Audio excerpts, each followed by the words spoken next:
What if everything you have ever been taught about the words of Jesus was built on a translation that could only carry a fraction of what he actually said? In Aramaic, the living language, Jesus spoke a single word, does not carry one meaning. It carries many simultaneously, all true at the same time, all operating at different depths of reality, like layers of light inside a single flame. What if everything you have ever been taught about the words of Jesus was built on a translation that could only carry a fraction of what he actually said? In Aramaic, the living language, Jesus spoke a single word does not carry one meaning. It carries many simultaneously, all true at the same time, all operating at different depths of reality like layers of light inside a single flame. And when two or more Aramaic words are placed together, something even more extraordinary happens. They do not simply add their meanings, they multiply them, producing an entirely new field of understanding that no single word could contain alone. This is not a linguistic curiosity. It is the reason the teachings of Jesus have retained their transformative power across more than 2,000 years and across dozens of cultures that were never even close to the world in which he lived. Scholars, mystics, contemplatives, and healers, across centuries of bibliography, from the ancient church fathers to the modern researchers of Aramaic spirituality, have documented again and again that these words carry a vibrational reality that goes far beyond their surface translation, a living frequency that does something in the body and the consciousness of the person who receives it with genuine awareness. Stay with this until the end, because by the time this teaching closes, you will not only understand why Aramaic changes everything, you will have a direct, practical way to bring this language and its transformative power into your own daily life. To understand why Aramaic is so extraordinary, you need to first understand what kind of language it is, and more importantly, what kind of language it is not. Modern Western languages, including the English in which you are hearing this now, operate on a principle of precision through narrowing. A word is considered well-defined when it points to one specific meaning as clearly and unambiguously as possible. Ambiguity, in the Western linguistic tradition, is treated as a defect, a failure of the language to do its job properly. The goal of the word is to arrive at a single, fixed referent and stay there. Aramaic operates on an entirely different and far older principle. In the Aramaic tradition, the richness of a word is measured not by how narrow and precise its meaning is, but by how many valid and simultaneous meanings it can hold without contradiction. A great Aramaic word is one that speaks truthfully to multiple levels of reality at the same time, to the physical body, to the emotional field, to the relational world, to cosmos, all with the same syllable. This is not vagueness. It is the opposite of vagueness. It is a language designed to speak to the full dimensionality of human existence without collapsing that dimensionality into a flat, singular definition. The scholars who have devoted their lives to the study of this language, researchers like George Rocco Arrico and Neil Douglas, whose works have been published and studied across decades, have consistently pointed to this multi-layered quality as the key to understanding why the teachings of Jesus carry a depth that no single translation has ever been able to fully reproduce. The translations are not wrong, but they are incomplete in the way that a photograph of a landscape is incomplete, technically accurate, but stripped of the wind, the smell of the earth, and the feeling of standing inside the scene itself. When Jesus chose to teach in Aramaic, a choice he made consistently. Despite being capable of engaging in Hebrew and Greek, he was not making a practical accommodation. He was making a deliberate transmission choice. He was using a language whose architecture was specifically designed to carry truth at multiple depths simultaneously, to speak to the healer and the broken, the scholar and the farmer, the mystic and the grieving parent, all with the same word, all with equal precision, all without asking any of them to reduce their experience to fit a single meaning. This is the first thing you need to understand about the language of Jesus, and it changes everything that comes after. One of the most illuminating ways to experience the multi-layered nature of Aramaic is to look at what happens when Jesus used a word that has been flattened by centuries of translation into something almost unrecognizable from its original Aramaic depth. The word most commonly translated as sin is a perfect example. In the translations we have all Inherited. Sin carries a heavy moral and judicial weight. It implies wrongdoing, guilt, divine displeasure, and the need for punishment or forgiveness in a legal sense. The word lands hard, and it lands in a very specific place inside the human psyche. The Aramaic word that Jesus actually used was khata, and kata does not originate in a courtroom. It originates in the world of archery. Its literal root meaning is to miss the mark, to aim at the target and fall short. Not out of malice, but out of misalignment. There is no inherent judgment in kata.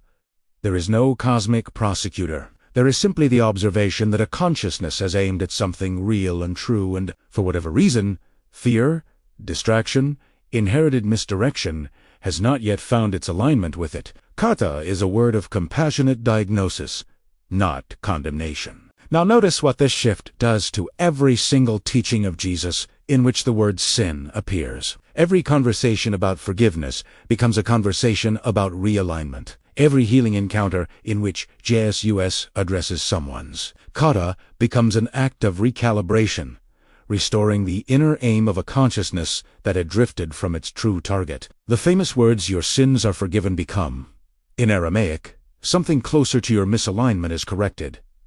The arrow has found its path again. The teaching does not change, but the experience of receiving it changes completely, and the transformation it produces goes far deeper because it speaks to a reality that the person can actually recognize and inhabit. This is the power that every serious bibliography on Aramaic spirituality has documented, from the ancient Peshitta manuscripts to the modern works of Douglas Clark. The vibrational reality of these words is not symbolic. It is structural. It reorganizes the way a consciousness understands itself, and in doing so, it reorganizes the way that consciousness moves through and responds to the world. This is why the language of Jesus heals.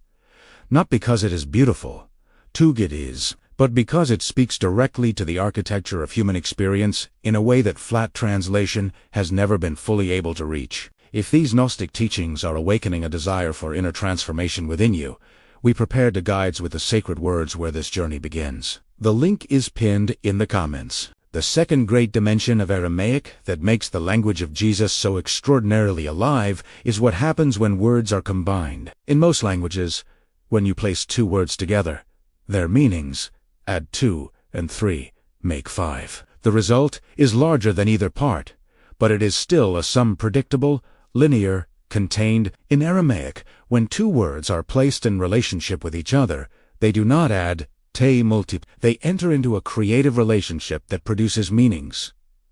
Neither word could generate alone meanings that emerge precisely from the tension and resonance between them. Consider the Aramaic expression abun dibwashemaya, the opening of what is translated as the Lord's Prayer, rendered in most versions simply as Our Father in Heaven.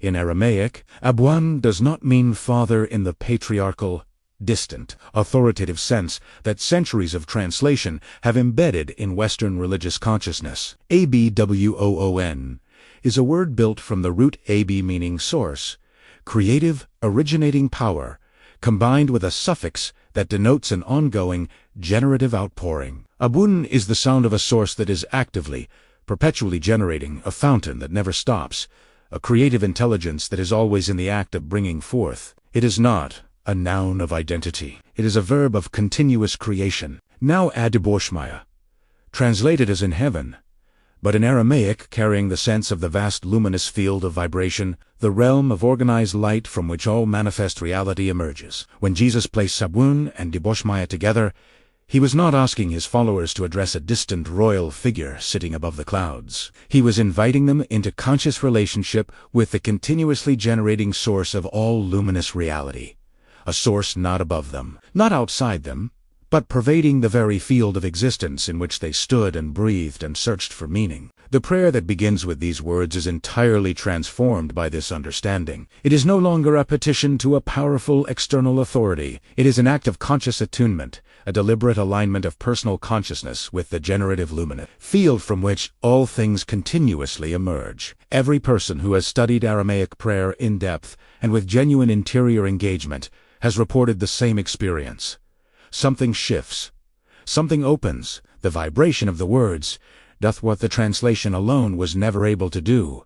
It speaks directly to the level of the organism that knows, before thought, what it means to be connected to its source. This is the Aramaic of Jesus, working exactly as he designed it to work. The historical record of what Aramaic does in the consciousness of the person who engages it seriously is not limited to ancient testimony. The bibliographic trail is rich, contemporary, and cross-cultural, and it consistently points to the same extraordinary conclusion that TT words Jesus spoke in Aramaic carry a vibrational reality that produces measurable interior effects in those who work with them with genuine attention and intention. Neil Douglas Klotz, whose groundbreaking work on the Aramaic Lord's Prayer and the Beatitudes brought these teachings to a wide contemporary audience, documented extensively through decades of research and contemplative practice the way Aramaic words engage, not just the intellectual mind, but the somatic intelligence of the body, the nervous system, the breath, the felt sense of interior aliveness that most people in the modern world have learned to suppress or ignore. His translations, alongside the work of George Lamsa, whose Aramaic Bible translation remains a foundational reference, demonstrate that the language of Jesus was never intended to be processed from the neck up. It was designed to be received by the full human organism. This understanding has profound consequences for how you work with these words in your daily life. Most people who encounter spiritual teachings engage them the way they engage information. They read, they process, they evaluate, they accept or reject, and then they move on. This approach produces insight, occasionally even inspiration, but rarely the deep transformation that Jesus was consistently generating in the people he encountered. The difference is that Jesus was not transmitting information. He was transmitting frequency, alive, vibrational, multi-layered Aramaic frequency that required not evaluation, but reception, not analysis, but resonance. When the people who encountered Jesus were healed, restored, or fundamentally changed by their encounter with his words, the transformation did not happen because they understood a new idea. It happened because the Aramaic vibration of his words reached a layer of their being that ideas alone never touch the layer that knows, in a precognitive and pre-linguistic way, what it means to be whole, aligned, and fully alive within the field of luminous reality that the tradition of Jesus calls the kingdom. The bibliography of this experience stretches from the ancient Syriac church through the Desert Fathers, through the medieval mystics, through the modern research. They have always worked, and they will work for you. If this teaching is stirring something in your heart and you wish to explore it further, we prepared 2 guides that explain the first sacred words, where the journey begins, their layers of meaning, and the transformation they carry. The link is pinned in the comments. The question that this teaching will inevitably and rightly produce in you is the most important one of all. How do I actually use these words? How does a person living a real life with bills, relationships, health challenges, and a mind that never fully stops engage the Aramaic of Jesus in a way that produces real, felt, lasting transformation, rather than another beautiful idea that fades by Wednesday? This question deserves a precise and honest answer, and the Aramaic tradition itself provides one. The first principle of working with Aramaic words is what the tradition calls conscious reception, approaching the word not as content to be decoded but as a living field of vibration to be entered. This means that before you speak or silently repeat an Aramaic word or phrase, you pause, you breathe. You allow your attention to move from the surface of your thinking mind into the quieter, more spacious awareness that exists beneath it. From that place, from that interior stillness, you speak the word or hold it in awareness. And then, crucially, you wait. Not for an idea, not for an interpretation, for a felt sense, a shift in the quality of your interior atmosphere, however subtle, however brief. The second principle is what the tradition calls layered return. The practice of returning to the same word or phrase repeatedly across days and weeks, each time with fresh attention, each time open to a different layer of its meaning, meeting you where you currently are. This is why the Aramaic words of Jesus have never exhausted themselves across centuries of engagement, because a single word like ruka, spirit, breath, wind, the movement of divine life will speak differently to you when you are grieving than it will when you are overflowing with creative energy. The word does not change. Your capacity to receive different layers of it deepens over time. The third principle is embodied sound, allowing the Aramaic to be spoken aloud whenever possible, even in private, so that the body participates in the reception. The ancient tradition consistently understood that Aramaic was a spoken language before it was a written one, and that its vibrational properties were encoded in its sound as much as in its meaning. When you speak Abun, Shem, Nora, Ruka, when you let these sounds move through your body rather than only your mind,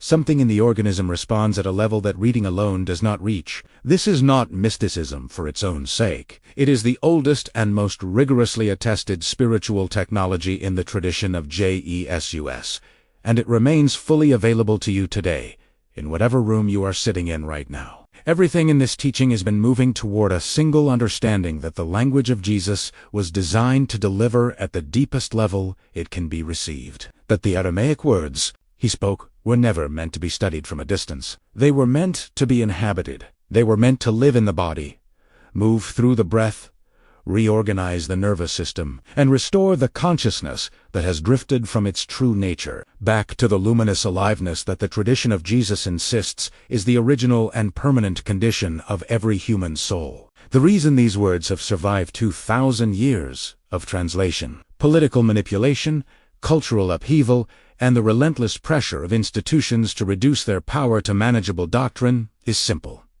They cannot be fully contained. The multi-layered, vibrationally alive, generatively combinatorial nature of Aramaic means that every time a sincere consciousness approaches these words, with genuine interior openness, the words give back something new, something real, something that no translation, summary, and no theological interpretation has ever been fully able to account for. The living language of Jesus remains living because it was built from the architecture of life itself. The bibliographies point to this. The mystics testified to it. The healings documented across centuries confirm it. And now, increasingly, the people who are returning to these words through the work of contemporary Aramaic scholars are discovering it for themselves, in real time discovering that a word like Alaha for the divine, or Malkuta for the kingdom, or Aryuka, H.A. for the spirit, does not merely describe a reality they are reaching toward. It opens a door within them to a reality they are already inside. The teaching of Jesus in Aramaic does not take you somewhere new. It brings you home to somewhere you have always been, and helps you feel, perhaps for the first time with full awareness, what it means to be there. This is the language Jesus chose. This is why he chose it. And this is why, if you allow it to, it will do in you exactly what it was always designed to do. Not inform you about transformation, but become Italiano.